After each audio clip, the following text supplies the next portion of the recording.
What's up, guys? Welcome to Whiskey. My name's Jeff. This is a channel where I offer my thoughts and opinions on a specific whiskey, and once in a while I'll throw in a list as well. If that sounds interesting, hit subscribe down below. And with that out of the way, why don't we jump into our list? Today we're talking about my top 5 special releases of 2021.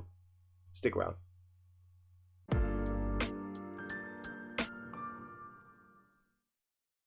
Alright, so this is one of several lists that I'll be putting out this December. This one is my top 5 special releases of 2021. So this is different from my Whiskey of the Year or my runners-up for Whiskey of the Year. These whiskeys are more obscure. They're either limited editions, special releases, market exclusives, that kind of thing. Stuff like my Whiskey of the Year or my runners-up for Whiskey of the Year, those are all widely available whiskeys, meaning you guys should not have any trouble tracking them down, getting your hands on them. This list is for the more obscure stuff. You might have trouble tracking down most, if not all, of the whiskeys on this list, but there's still whiskeys that really stood out to me this year that I think warrant some attention. And I do realize it is kind of frustrating when we're talking about whiskeys that some of you won't be able to find, but oppositely, I think some of you will be able to find maybe one, maybe more of these bottles, and if you're able to find these ones, if you can track them down, I'm going to suggest you pick them up because they're all delicious. And there's no rules really for this list. These whiskeys don't need to have been released in 2021.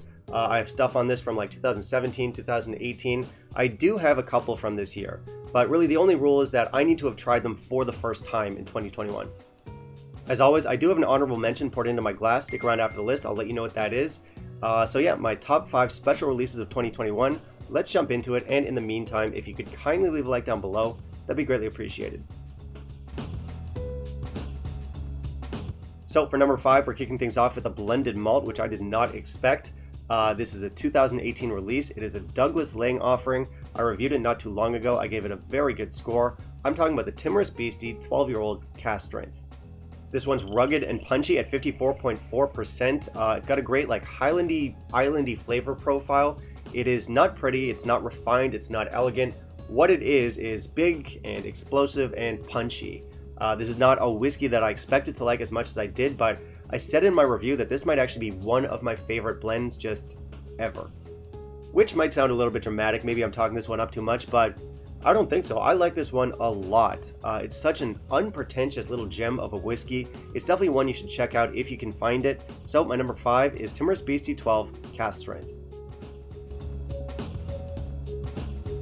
For our number 4, we're heading over to Taiwan. This bottle is a Taiwanese exclusive, so if you live in Taiwan, if you have friends in Taiwan, if you plan on visiting Taiwan, I would definitely suggest you pick up a bottle of this stuff. I'm talking about the Benromic 12-year-old cask strength.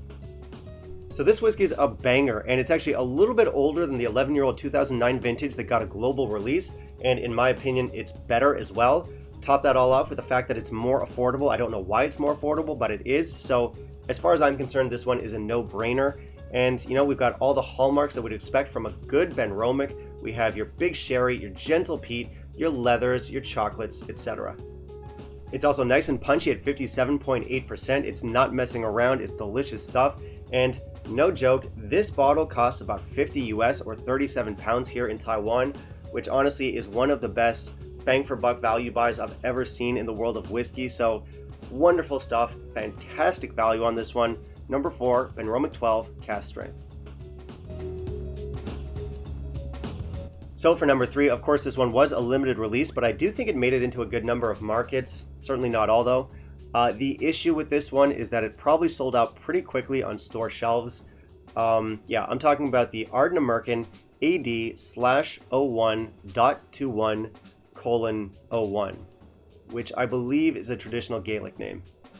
I'm talking about the January release. The bottle I have here is the April release. Also very good, but not as good, so ignore this bottle. I'm talking about the 01, so from January.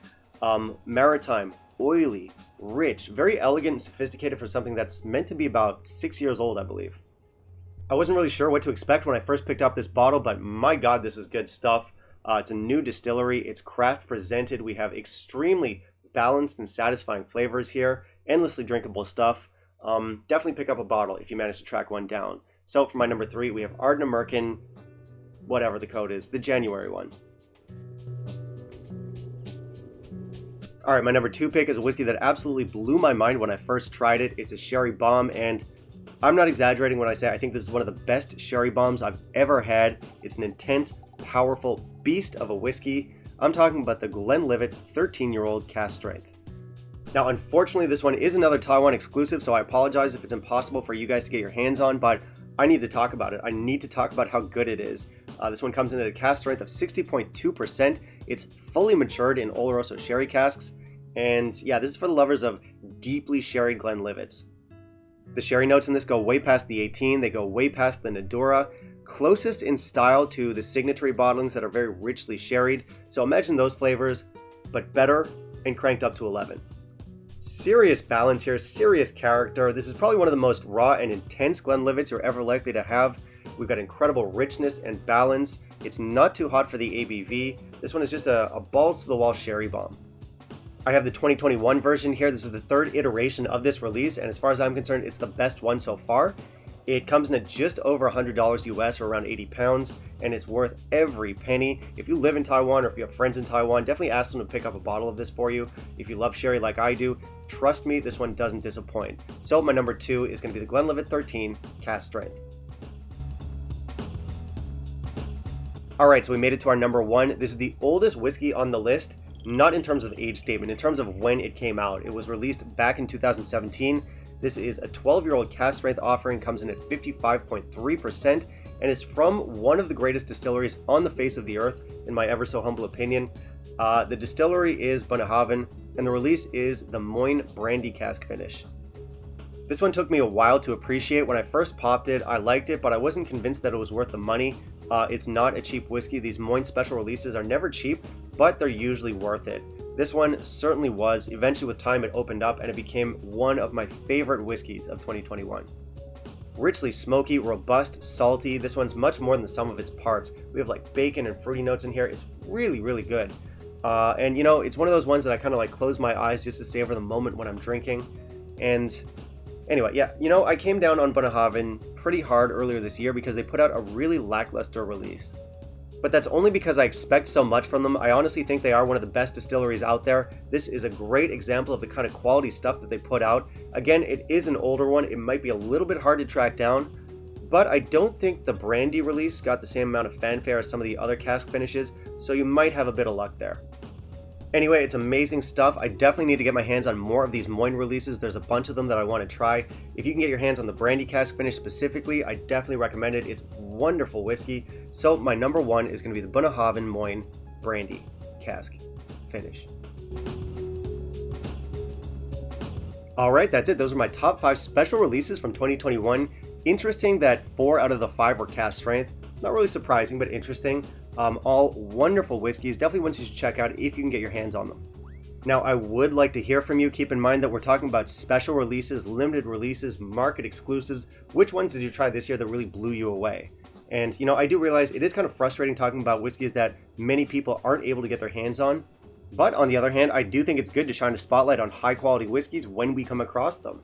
And I'm sure some of you out there will be able to track down maybe a bottle or two off of this list. And if you can do that, then this video was already worth it. So, yeah.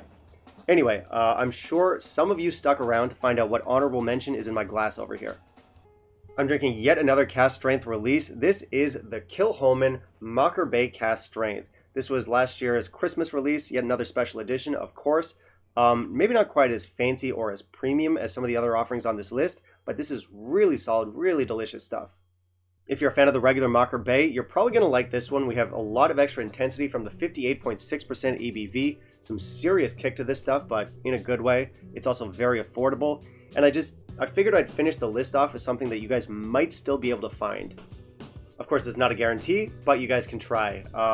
And yeah, that's it for today. So thanks for watching, guys. If you want to help support the channel, please consider becoming a patron. Otherwise, like, comment, subscribe.